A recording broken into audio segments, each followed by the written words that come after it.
Welcome to TRB jobs channel. SGT தேர்வர்கள் எல்லாரும் மிக முக்கியமான கோரிக்கை அப்படின்றத வச்சுருக்காங்க. அது ஒரு மிகப்பெரிய ஒரு நல்ல செய்தி அப்படின்னே சொல்லலாம். அந்த கோரிக்கை வைத்த நபர்கள் எல்லாருக்குமே பார்த்திங்கன்னா என்ன அப்படின்னா, நம்ம தேர்வு எழுதின அனைத்து நபர்களுக்கும் வேலை அப்படின்றது தான் மிகவும் பிரதானமான கோரிக்கை. அதில் எந்த ஒரு மாற்று கருத்தும் இல்லை. தேர்வு எழுதினது தேர்வு எழுதி பாஸ் பண்ணதுன்னு பார்த்திங்கன்னா கிட்டத்தட்ட ஒரு 23,000 நபர்கள். அதில் இருக்கக்கூடிய அனைத்து நபர்களுக்கும் வேலை அப்படின்றது தான் நம்மளுடைய பிரதானமான ஒரு கோரிக்கை அப்படின்னு சொல்லலாம். இதில் ஒரு 20,000 பணியிடங்கள் வரைக்குமாவது ஃபில்லப் பண்ணுறதுக்கான வாய்ப்புகள் இருக்குது. ஸோ அது எந்தெந்த வாய்ப்புகள் மூலயமா அந்த 20,000 பணியிடங்கள் ஃபில்லப் ஆகும் அப்படின்ற தகவல் பார்த்துடலாம். முதல்ல பார்த்தீங்க அப்படின்னா, இந்த தற்காலிக ஆசிரியர்கள், தற்காலிக ஆசிரியர்களுக்கு பதிலாக நிரந்தர ஆசிரியர்கள் அப்படின்னு எடுக்கிறாங்கன்னு வச்சுங்க, செகண்ட் கிரேட் டீச்சர்ஸில். ஸோ அதில் ஏகப்பட்ட பணியிடங்கள் அப்படின்றது காலியாகும்.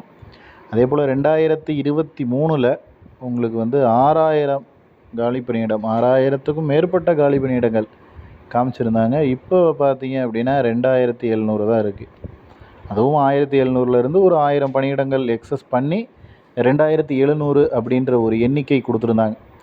இது எந்த அளவுக்கு நமக்கு ஒரு ஃபுல்ஃபில்லாக இருக்கும் அப்படின்னு கேட்டிங்கன்னா, அது மிகப்பெரிய ஒரு கேள்விக்குறி தான். ஏன்னா இருக்கிற பணியிடங்களே மினிமம் 10,000 அப்படின்றது வரும். அதில் டெம்பரவரி டீச்சர்ஸ் அப்படின்றது ஒரு 7,000 8,000 பேர் வேலை பார்க்குறாங்க. இந்த வருடம் ட்ரான்ஸ்ஃபர் ஆகிறதும், ரிட்டையர் ஆகிறதும், ப்ரமோஷன் ஆகிறதும் அப்படின்னு பார்த்தீங்கன்னா அதில் ஒரு 2,000 3,000 வந்துடும். கிட்டத்தட்ட பார்த்தீங்க அப்படின்னா இந்த நம்ம சொன்ன 20,000 அப்படிங்கிற எண்ணிக்கையை தாராளமாக தொட்டுரும். பட் தேர்வு எழுதினவங்களோட எண்ணிக்கை பார்த்தீங்கன்னா 23,000. ஸோ தேர்வு எழுதின அனைவருக்கும், தேர்வு எழுதின மீன்ஸ் தகுதி தேர்வில் வெற்றி பெற்று நியமன தேர்வு எழுதினவங்களுக்கு தான். ஏன்னா தகுதி தேர்வே எழுதாதவங்களுக்கு, இல்லை தகுதி தேர்வு எழுதிட்டு வெயிட் பண்ணுறவங்களுக்கு அந்த மாதிரின்னு இல்லாமல், தகுதி தேர்வில் பாஸ் பண்ணி நியமன தேர்வும் பாஸ் பண்ணி இருக்கிற நபர்களுக்கு அப்படிங்கிறது தான் நம்மளோட பிரதான கோரிக்கை. அது பார்த்தீங்க அப்படின்னா 23,000 அப்படிங்கிறது எண்ணிக்கையில் அதிகம் அப்படின்னு சொல்ல முடியாது. ஏன்னா இப்போ வரைக்கும் இந்த 20,000 பணியிடங்கள் அப்படின்ற ரேஞ்சில் காலியாக இருக்குது அப்படின்றத நம்ம சொல்கிறோம். ஸோ அப்படின்றப்ப 23,000 ஃபில்லப் பண்ணுறது பெரிய விஷயமாவோ மிகப்பெரிய ஒரு டாஸ்க்காகவோ இருக்காது. மேக்ஸிமம் அரசு தரப்புலேருந்து ஒரு நல்ல முடிவுகள் ஆசிரியர் பெருமக்களோட வாழ்க்கையில் ஒளியேற்றுமாறு நம்மளும் நம்மளோட சேனல் சார்பாகவும் பணிவன்புடன் கேட்டுக்கொள்கிறோம். ஏன்னா பல்வேறு விதமான கோரிக்கைகள் அப்படின்றது வச்சாச்சு, பல்வேறு விதமான நடைமுறைகள் அப்படின்றது நம்மளும் செஞ்சாச்சு. இதற்கு என்னென்ன அடுத்த கட்டமாக என்ன பண்ணலாம் அப்படின்ற தொடர்ச்சியான நகர்வுகள் அப்படின்றது நகர்ந்துக்கிட்டே தான் இருக்குது. ஸோ நம்மளுக்கும் அடுத்த மூவ் என்ன பண்ணுறது அப்படின்றதும் தெரியாமல் தான் இருக்கும். நம்ம இதுவரைக்கும் பண்ணின அனைத்து விஷயங்களுக்கும் பார்த்தீங்க அப்படின்னா ஒரு நல்ல காலம் பிறக்கிற விதமாக கண்டிப்பாக வேக்கன்சி அப்படின்றது இன்க்ரீஸ் பண்ணுவாங்க. அது ஏன்னா எல்லாருடைய மனவேதனை அப்படின்றது கண்டிப்பாக சரியாகும். எல்லாருக்கும் எவ்வளோ கஷ்டங்கள் இருக்கும் அப்படின்றதும் தெரியும். எவ்வளோ வருத்தப்படுறாங்க, எவ்வளோ கஷ்டப்படுறாங்க.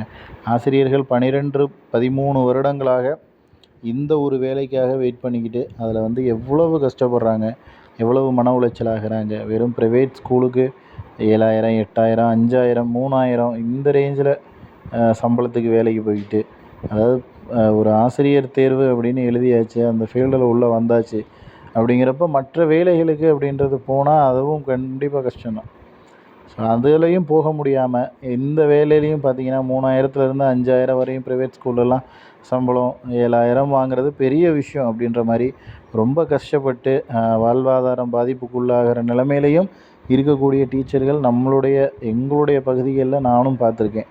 ஏன்னா அவங்க நல்லா படிச்சிருப்பாங்க, நல்ல எக்ஸாம்ஸ் எல்லாமே கிளியராக இருக்கும். பட் அந்த வேலை அப்படின்றது ஒன்று கிடைக்காம அவங்களோட வாழ்வாதாரம் அப்படிங்கிறது மிகப்பெரிய ஒரு கேள்விக்குள்ளாகி ரொம்ப பெரிய கஷ்டத்தில் இருக்கக்கூடிய டீச்சர்ஸும் நம்மளும் பார்த்துக்கிட்டு தான் இருக்கோம். ஸோ அதனால் அவங்களோட வாழ்க்கையில் ஒளியேற்ற விதமாக நம்மளுடைய அரசு நமக்கான நல்லது அப்படின்றது ஏற்படுத்தி கொடுப்பாங்க அப்படின்ற நம்பிக்கையோடு நானும் காத்திருக்கேன். நீங்களும் காத்திருங்க. கண்டிப்பாக நல்லதே நடக்கும் அப்படின்னு பிரார்த்தனை பண்ணிக்குவோம். உங்களுக்கு வேறு ஏதாவது மனதில் பட்ட ஐடியாக்களோ இல்லை வேறு ஏதாவது சிந்தனைகளோ தோணுச்சு அப்படின்னா அதை கீழே கமெண்ட் செக்ஷனில் கமெண்டாக பதிவிடுங்க. உங்களுடைய நண்பர்கள் அவங்களுக்கும் இந்த வீடியோவை ஷேர் பண்ணுங்கள். பல்வேறு விதமான மன உளைச்சலில் உங்களுடைய நண்பர்களும் உங்களை சேர்ந்தவர்களும் இருப்பாங்க அப்படின்றது நல்லாவே தெரியுது.